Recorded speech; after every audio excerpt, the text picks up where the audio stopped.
guys, welcome back to Pristine's Reads.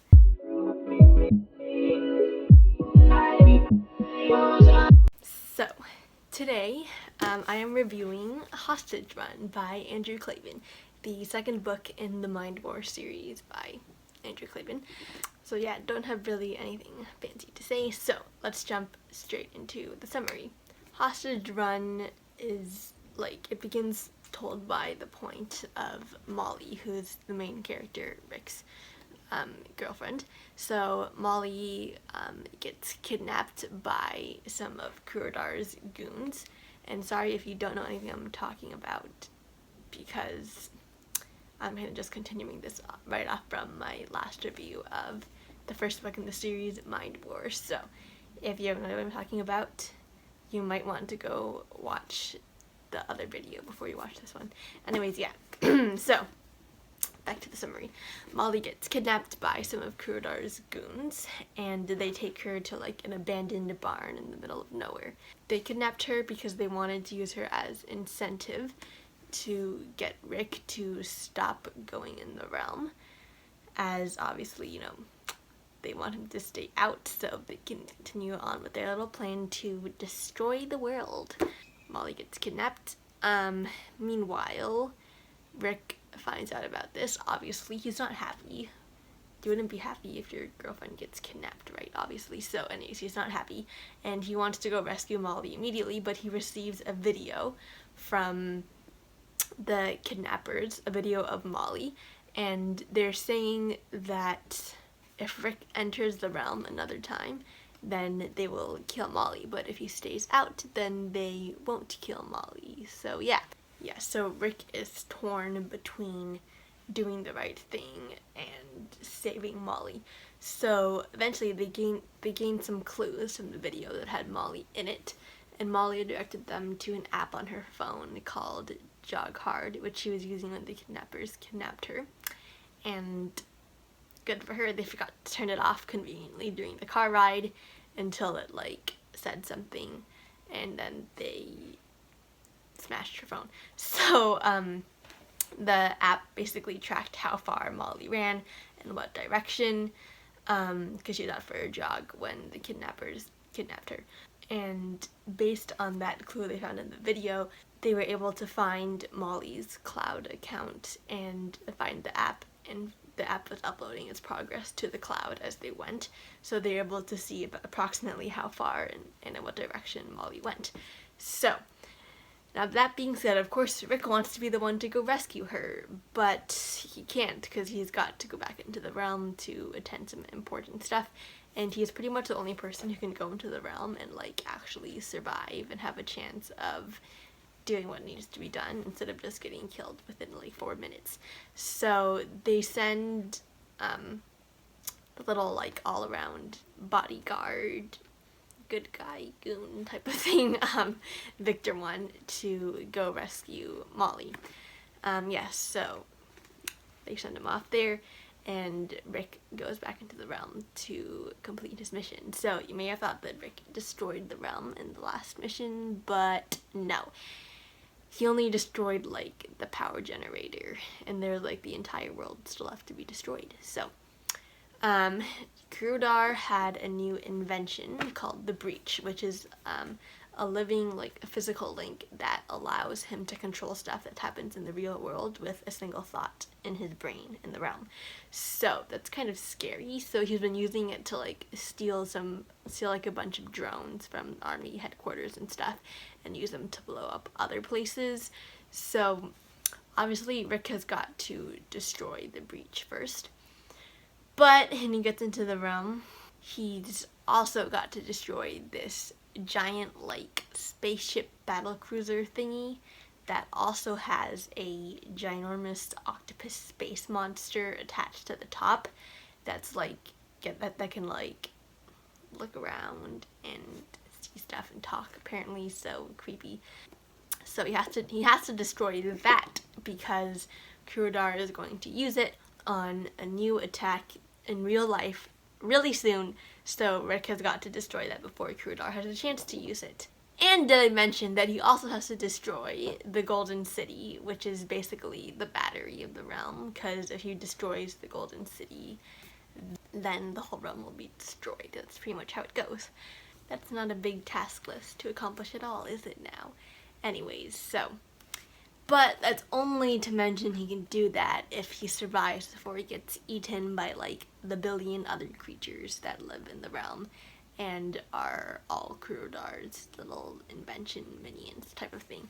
So yeah, he's got quite a lot on his to-do list there. And meanwhile, something goes wrong with Molly's rescue attempt. So you'll have to find out if Rick will be able to destroy all of these things, and will either Molly be rescued or not. That is something you'll have to find out. So anyways, now, non-spoiler people, you know the drill. Head down to the description, click on the timestamp, it'll take you back.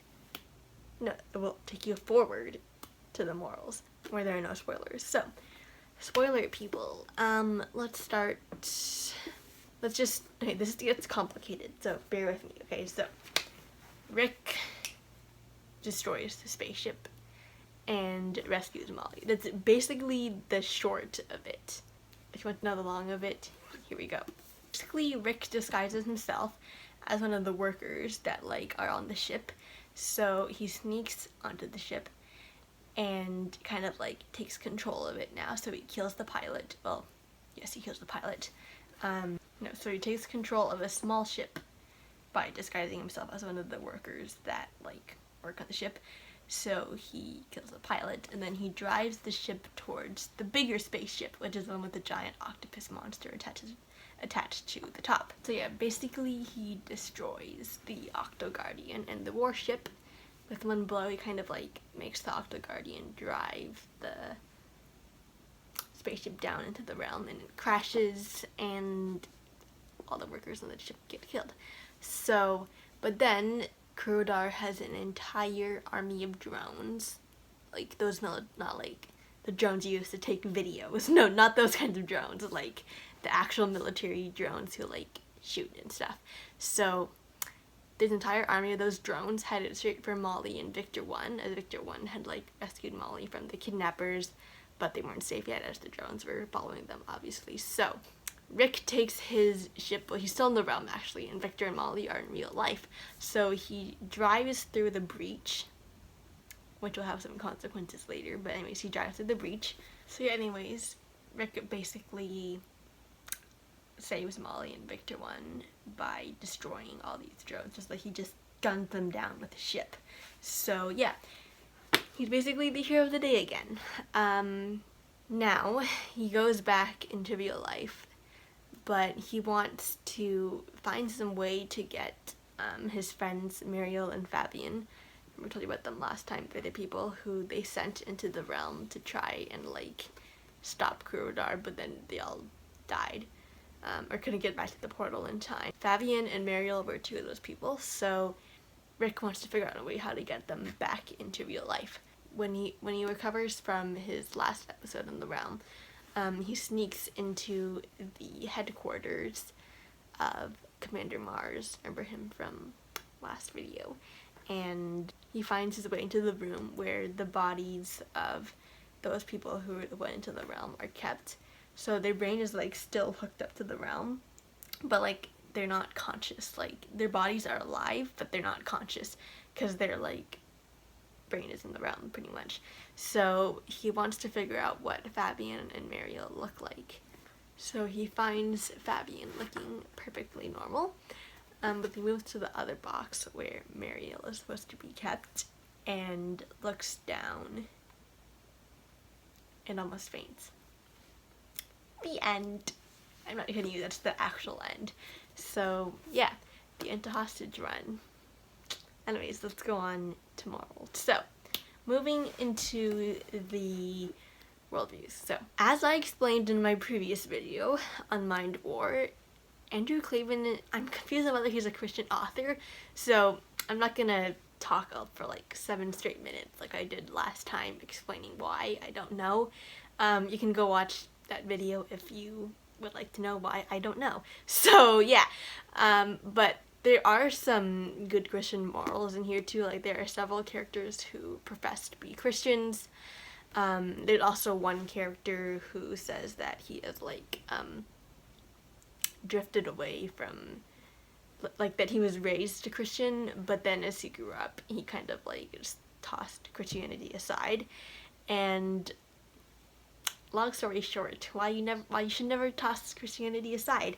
This guy went on to be one of Molly's kidnappers, and he then made a deal with Kurodar that if he successfully kidnapped Molly, Kurodar would make him immortal in the realm. Don't ask me how it's actually gonna work, because the realm is like a digital presence. So yeah. Anyways, but he goes into the realm because he's like always been afraid of hell and like dying, because he knows he's gonna go to hell if he dies. So he decided the solution is that he will never die, which is a dumb solution. But anyways, yeah. So he goes into the realm.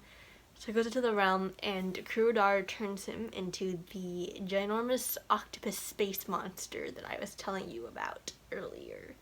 So yeah, it sounded incredibly stupid even as I said it out loud. So yeah, listen up, people. Don't throw Christianity aside. It only ends badly. Anyways, so that to say, back to the worldviews of the book. There are also some like prayers. Not a few, I only counted like 3, I think. Yeah, and they're like quick prayers too. They weren't like 3-page long prayers.